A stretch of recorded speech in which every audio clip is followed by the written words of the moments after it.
అమరకోశంలో అమరసింహుడు ఆయనను పరమానంద రూపత్వ అంటాడు. ఆయన ఎప్పుడూ పరమానందమును పొందుతుంటాడు అని చెప్పాడు. మన అందరికీ సుఖదుఃఖములు అనే బంధములు ఉంటాయి. ఎల్లకాలం అన్నివేళలా ఆనందముతో ఉండము. ఆయనకు వికారములు ఏమీ లేవు కాబట్టి ఆయన ఎప్పుడూ పరమానందంతో ఉంటాడు. ఈ పరమానందము అనేది బయట ఉన్న వస్తువులలో లేదు, లోపలే ఉంది. ఆ ఆనందంతో తన్మయత్వమును పొందుతూ ఉంటాడు. దానిని నోటితో చెప్పడం కుదరదు. పద్మాసనం వేసుకుని అరమోడ్పు కన్నులతో ఉంది తనలో తాను రమిస్తూ కనపడుతూ ఉంటాడు. అనగా ఘనీభవించిన ఆనంద స్వరూపమే పరమాత్మ స్వరూపము. నిత్యానందము ఏది ఉన్నదో దానిని రాశీభూతం చేస్తే అదే శివ. ఆనంద ఘనమే పరమాత్మ కాబట్టి ఆయన అన్ని వికారములకు అతీతుడై తనలో తాను రమించిపోతూ తానే చిదానంద రూపుడై ఉంటాడు.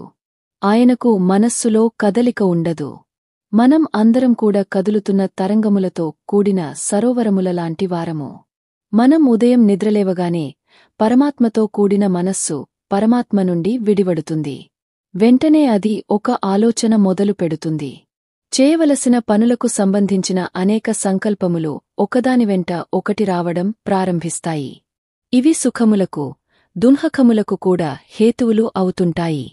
ఇటువంటి సంకల్పములకు అతీతుడై ఈ సంకల్పములు దేనిలోనుంచి పుడుతున్నాయో అది తానై నిరంజన స్వరూపమై ఆనందఘనమై కూర్చున్న వాడెవరో వాడు పరమాత్మ, వాడు శంకరుడు. ఆయనే శివుడు. ఆయన సమస్తమును చూస్తూ ఉంటాడు. అటువంటి ఆనంద ఘనమునకు శివ అని పేరు. అటువంటి ఆనంద స్వరూపులుగా మారడమే మనుష్య జన్మ ప్రయోజనము. దానికే మోక్షము అని పేరు. అటువంటి మోక్షస్థితిని పొందాలనుకుంటున్న వారికి శివుడే ఆరాధ్యదైవము. అమరకోశంలో సేరతే సజ్జనమనాంస్యస్మిన్నితి, ఈయన యందు సజ్జనుల మనస్సు రమించుచుండును అని చెప్పబడింది. శివస్వరూపమును పట్టుకుంటే అది ఏ రూపంగా, ఏ రకంగా, ఏ విభూతితో, ఏ లక్షణంతో, ఏ గుణంగా మీ మనస్సు ఇష్టపడిన దానితో మీరు రమించిపోవడం ప్రారంభించినా అది మీకు కావలసిన సమస్తమును ఇస్తుంది. అది ఇవ్వగలదు. దానికి ఆ శక్తి ఉన్నది. అది మిమ్మల్ని కాపాడుతుంది. పరమాత్మను పట్టుకున్న వాడి కోరికలను ఆ పరమాత్మే తీరుస్తాడు. ఆయన మనకు దేనినైనా ఇవ్వగల సమర్థుడు. మీరు నమ్మి సేవించిన పరమాత్మ మీరు కోరుకున్నదేది ఇవ్వకపోవడం అనేది ఉండదు. మీకు ఏది కావాలో దానిని మీరు అడగక్కర లేకుండానే పరమాత్మ దానిని తీరుస్తాడు. అది ఆయన గొప్ప. మీరు శాస్త్రంలో ఒక మర్యాద తెలుసుకోవాలి. మీరు అడిగితే ఇచ్చినవాడు గొప్పవాడు కాదు. మీరు వెళ్లి అడిగినట్లయితే వెంటనే మీరు జీవితంలో కొంత దిగజారిపోయినట్లు అయిపోతుంది. ఒకరి దగ్గరకు వెళ్లి వాచికంగా నాకిది ఇప్పించండి అని అడగడం ఆత్మహత్యా సదృశమే అవుతుంది. శీలమున్నవాడు అలా అడగడానికి వాడు చచ్చిపోయినంత బిడియపడిపోతాడు. అడగలేడు.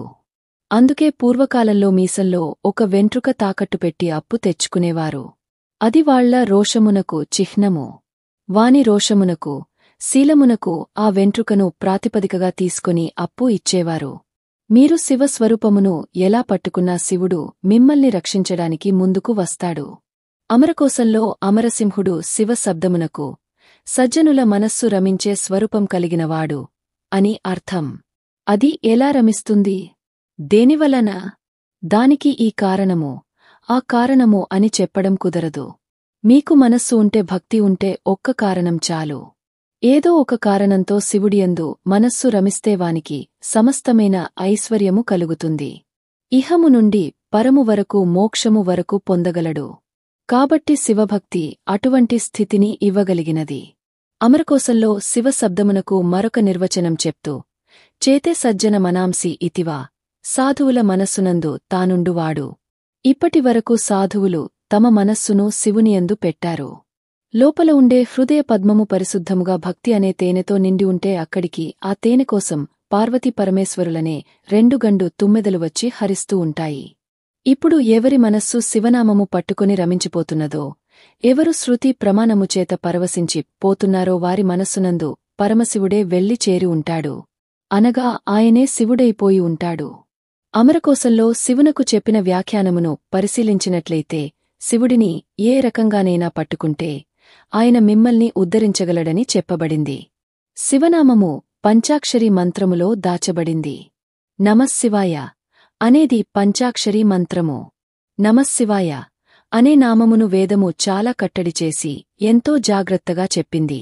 మనకి వేదములు 4 సంప్రదాయంలో వాటిని 3గా వ్యవహరిస్తాము. అందుకే శంకరాచార్యుల వారు కూడా శివానందలహరిలో త్రైవేద్యం హృద్యం త్రిపురహరమాధ్యం త్రినేనం అన్నారు. త్రైవేద్యం అనడానికి ఒక కారణం ఉంది. ఋగ్వేదము, యజుర్వేదం, సామవేదం ఈ 3 వేదములు నేర్చుకోవడానికి ఒక్కసారి ఉపనయనం చేసుకుంటే చాలు. ఒకసారి ఉపనయనం చేసుకుంటే ఒక గాయత్రి ఉపదేశంతో ఈ 3 వేదములు చదవవచ్చు. కాని అథర్వవేదం చదవడానికి, ఈ 3 వేదములు చదవడానికి కావలసిన ఉపనయనం సరిపోదు. అథర్వవేదం చదవడానికి మరల ఉపనయనం చేసుకుని ఇంకొక బ్రహ్మోపదేశం పొందాలి. అందుకని సాధారణంగా త్రైవేద్యం అంటారు. ఒక దేవాలయ ప్రాంగణమున్నట్లుగా 3 వేదములను అలా పెడితే ఈ 3 వేదములలో మధ్యలో ఉన్నది యజుర్వేదము. యజుర్వేదమునకు 7 కాండలు ఉన్నాయి. మరల ఇందులో మధ్యప్రాకారము 4వ కాండ. ముందు 3, వెనుక 3 ఉండగా మధ్యలో 4వది ఉంది. ఈ 4వ కాండలో రుద్రాధ్యాయం ఉంది. రుద్రాధ్యాయంలో మధ్యలో అష్టమానువాకం వస్తుంది. అష్టమానువాకమును మీరు చదివినట్లయితే. ఈ వీడియో నచ్చినవాళ్లు మన ఛానల్ని సబ్స్క్రైబ్ చేసుకోండి. అలాగే లైక్ చేయండి. తరువాత మీ ఫ్రెండ్స్ అందరికీ షేర్ చేయండి. మీకు నచ్చిన సెలబ్రిటీ జీవితం తెలుసుకోవాలి అంటే కామెంట్ సెక్షన్లో కామెంట్ చేయండి.